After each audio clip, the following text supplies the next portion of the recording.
প্রধান বিচারপতি নিয়োগে সংবিধানের ৯৫ অনুচ্ছেদ পরিবর্তনে একমত সব দল। তবে আপিল বিভাগের বিচারপতি জ্যেষ্ঠতা বিবেচনায় একজন নাকি দুজন থাকবেন এ নিয়ে ঐকমত্যে পৌঁছানো যায়নি। এমনটাই জানিয়েছেন ঐকমত্য কমিশনের সহসভাপতি ডক্টর আলী রিয়াজ। ঐকমত্য কমিশনের বৈঠকের বিষয়ে বিস্তারিত জানাতে ফরেন সার্ভিস একাডেমি থেকে যুক্ত হচ্ছেন সিনিয়র রিপোর্টার আনোয়ার হোসেন। আনোয়ার, আপনার কাছে আমার যেটি জানতে চাইব, আগামী সপ্তাহে অমীমাংসিত বিষয় ঐকমত্যের আশা করেছেন সহসভাপতি। কোন বিষয়গুলোর উপর জোর দিয়ে তিনি এই আশা করছেন সেই ব্যাপারে কিছু জানতে পেরেছেন কিনা, এবং যেই বিষয়টাতে ঐকমত্য হওয়া যায়নি সেটিও কেন হওয়া যায়নি সেটিও জানতে পেরেছেন কিনা একটু শুনতে চাই আপনার কাছে। রঞ্জন, বিষয়টি হচ্ছে যে ঐকমত্য কমিশনের সঙ্গে রাজনৈতিক দলগুলোর আজকের 11তম বৈঠক। এখন বিষয়টা হচ্ছে যে এই যে কিছু বিষয়গুলো আগের এজেন্ডা, সেই বিষয়গুলো আসলে কিছুটা খুব মোটা দাগে কোনো জায়গায় অমীমাংসিত থেকেই যাচ্ছে। আজকের একটু আলোচনায় আসি যে এজেন্ডাগুলো ছিল, সেটি হচ্ছে যে প্রধান বিচারপতি নিয়োগ।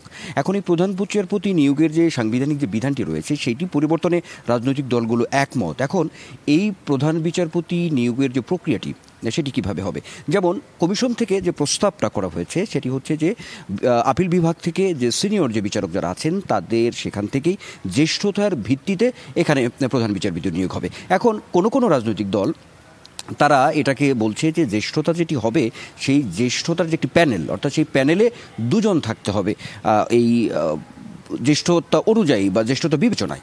কিন্তু এখানে জামায়াত ইসলামী যেমন তারা বলছে সেখানে একজনের পক্ষে তারা বলছেন, আবার বিএনপির পক্ষ থেকে যেটি বলা হয়েছে যে এই নিয়োগ প্রক্রিয়াটি সেখানে একটি যে প্যানেলটি সেখানে সিনিয়র বেইজে সেখানে দুজন থাকতে পারে আপিল বিভাগ থেকে বিচারক, এমনটা। তো এই যে কিছু বিষয়গুলো রয়েছে এই বিষয়গুলো নিয়েই আসলে তর্ক যুক্তির যে বিষয়গুলো আসলে এই বৈঠকে রয়েছে সেই বিষয়গুলোর জন্যই কিন্তু আপনি যেটি খবরেই বলছিলেন বা এই ঐকমত্য কমিশনের যে সহসভাপতি ডক্টর আলী রিয়াজ তিনি বলছিলেন এই বিষয়গুলো আগামী সপ্তাহে আরও বিস্তারিত এই প্রস্তাব বিভিন্ন দলের এবং কমিশনের পক্ষ থেকে এই বিষয়গুলো অমীমাংসিত আসলে থেকেই গেল, এমনটা বলা হয়েছে। এখন আসি আরেকটি এজেন্ডাতে, সেটি হচ্ছে যে তত্ত্বাবধায়ক সরকার ব্যবস্থা। এটি নিয়ে আগেও আলোচনা হয়েছে, এখন এটি নিয়েও বিস্তর যুক্তি আলোচনা হয়েছে বৈঠকে।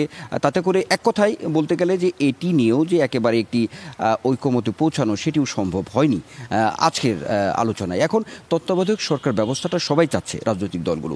এখন এই তত্ত্বাবধায়ক সরকার ব্যবস্থাটা ফিরে আসবে কিভাবে, এটি এখনও হাইকোর্টের একটি অবস্থায় আছে। পূর্ণাঙ্গ যে ফিরে আসার যে রায় সেটি কিন্তু এখন পর্যন্ত আসেনি। এখন এখানে বলা হচ্ছে যে কোনো রাজনৈতিক দল বলছে তত্ত্বাবধায়ক সরকার যখন গঠন হবে এই গঠন প্রণালী তাদেরও একটি জবাবদিহিতার মধ্যে আনতে হবে, এমন একটি প্রস্তাব আছে।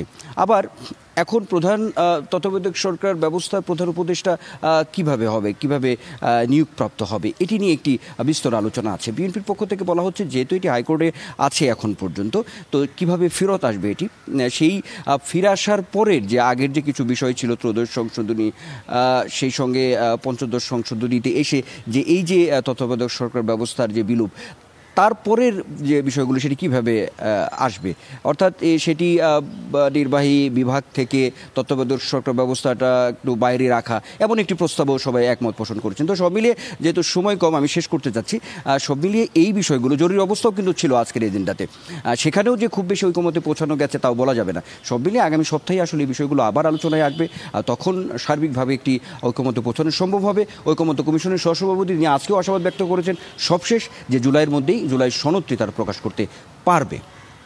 আপনাকে ধন্যবাদ।